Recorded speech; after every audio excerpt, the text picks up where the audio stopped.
पाकिस्तान जो है rocket force भी पाकिस्तान ने बना ली है और इंडियंस को हम बता रहे हैं कि भैया ये सेकंड्स की गेम है, मिनट्स की नहीं है, तो अलर्ट रहें।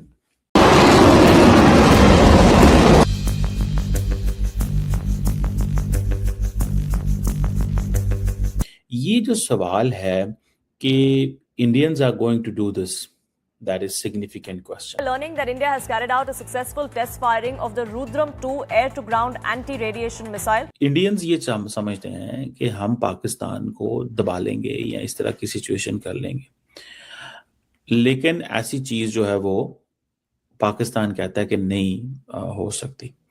In terms of Pakistan, where we will be able to blind, suppress or destroy the enemy's radar network. कि उधर से मिसाइल चलेंगे इधर आएंगे, इधर से मिसाइल चलेंगे उधर जाएंगे, ठीक है, बंदे एक दूसरे के सामने कोई नहीं आने, दैट्स इट, ओके। क्या लेके बैठ जाते हैं? हम अजीब लोग हैं, सवाए लफ्जों की लूडो खेलने के और कवानीन का कैरम बोर्ड खेलने के अलावा बाकी सब बेमानी और बोगस है।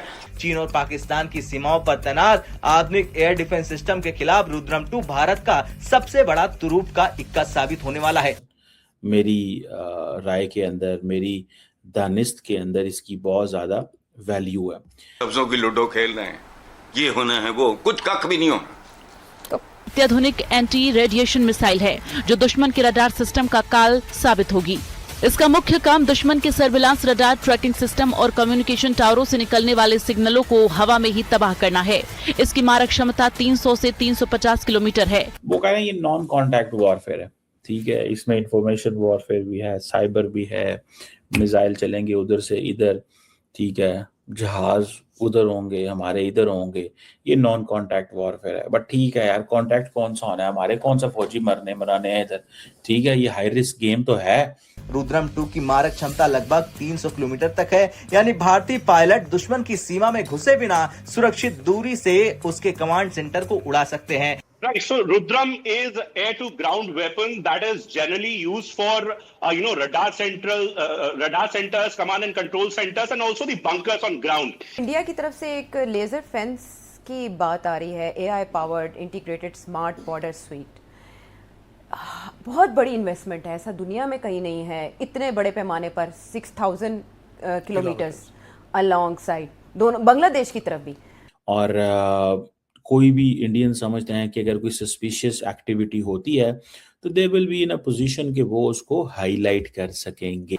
मैं बार बार कह रहा हूं, ये वार्निंग है कि अगर बुनियादी और जौहरी तब्दीलियां ना लाई गई तो चंद साल के बाद वो लाओगे भी तो नतीजा सिफर होगा। This is where the Pakistani air defense will crumble. Its core job is to destroy the enemy radars, air defense guided radars, surface to air missile radars, electronic warfare emitters, communication nodes, and of course command and control emitters, command and control centers, C2 centers, as we did the previous time. पहली बात तो हमें ये समझनी पड़ेगी कि ये एक टेक्नोलॉजिकल गेम है सारी।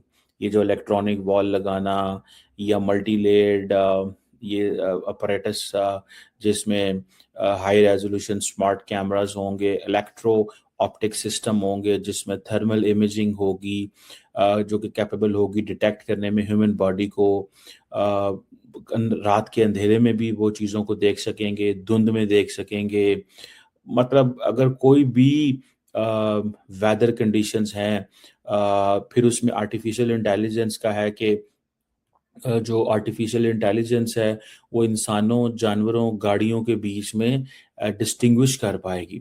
बड़ा बजट है, 13,000 करोड़ इंडियन रुपी, जो कि 1.3 बिलियन डॉलर्स बनते हैं जी। और ये वो फेंसिंग करना चाह रहे हैं, इलेक्ट्रॉनिक डिजिटल फेंसिंग, और this is a major project. मगर अगेन इसमें सारी असिस्टेंस जो है वो इसराइल से आएगी।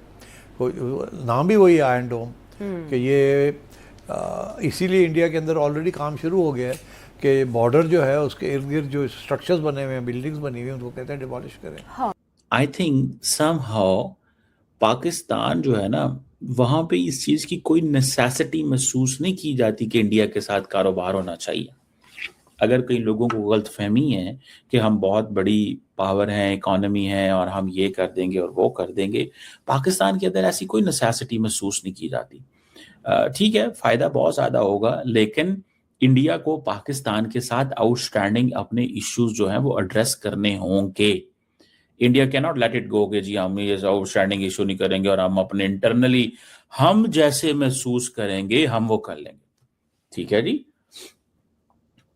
अब ये चीज पाकिस्तान जो है ना उसको लगती है बुरी कि इंडिया हमारे साथ मसले हल नहीं करता। अपना इंडिया हमारे साथ मसले हल नहीं करता।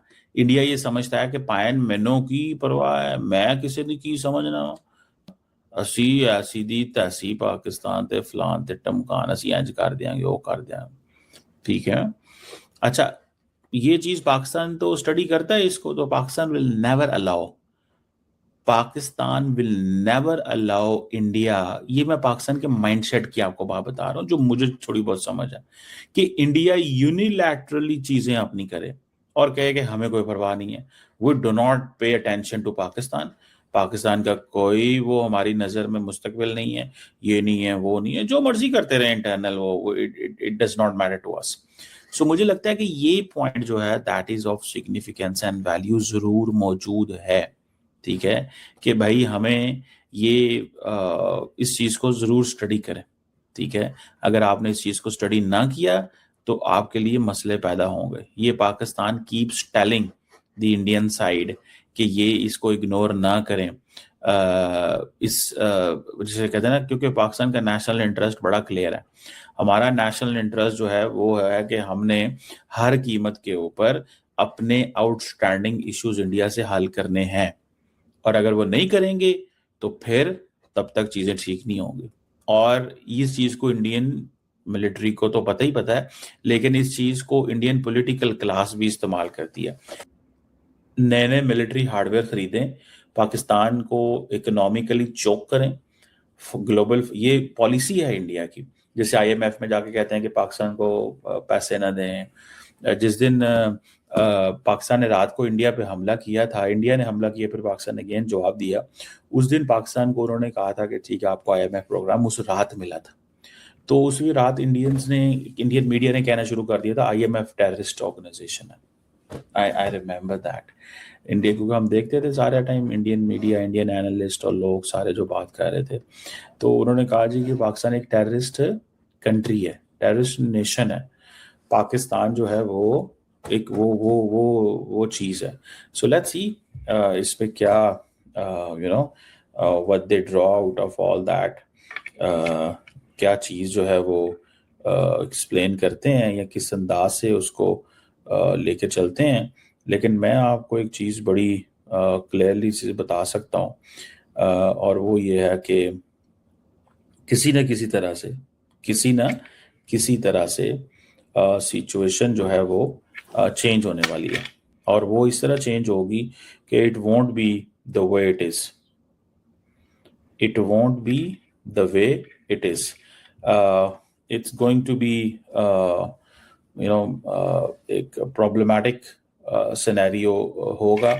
ये नहीं है कि इंडियंस फैसला करेंगे कि अब हमने पाकिस्तान पे हमले शुरू कर दिए हैं तो हमने रॉकेट, अब नॉन कॉन्टैक्ट वॉरफेयर करनी है तो न्यूक्लियर पे जाना है, तो हमने इस पे जाना है, तो हमने उस पे जाना।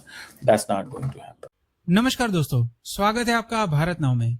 दोस्तों, DRDO और इंडियन एयरफोर्स ने मिलकर रुद्रम 2 का सफल परीक्षण कर लिया है, जिसे सुखोई MK-57 से चलाकर टेस्ट किया गया है, और इसने पिन पॉइंट एक्यूरेसी के साथ अपने टारगेट को हिट किया है।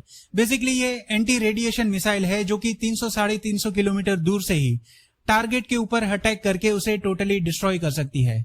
मतलब अगर पाकिस्तान के साथ युद्ध जैसी स्थिति फिर से एक बार उत्पन्न होती है तो इस बार भारत जो है वो पाकिस्तान के रडार सिस्टम और एयर डिफेंस को टारगेट कर सकता है, चाहे वो ऑफ कंडीशन में ही क्यों ना हो। मतलब अगर युद्ध चल रहा है तो पाकिस्तान टोटली यहाँ पर अंधा हो जाएगा। भारत की तरफ से आने वाली कोई भी मिसाइल या फाइटर जेट उसे अपने रडार सिस्टम के अंदर बिल्कुल भी नहीं दिखेंगे, क्योंकि ये ऑलरेडी रुद्रम 2 से तबाह हो चुके होंगे। मतलब यहाँ पर एक गेम चेंजर साबित हो सकती है ये युद्ध जैसी स्थिति के अंदर, जहां पर दुश्मन की टेरिटरी में ना जाकर भारत यहाँ पर ही बैठे बैठे उनके रडार सिस्टम को टोटली तबाह कर सकता है।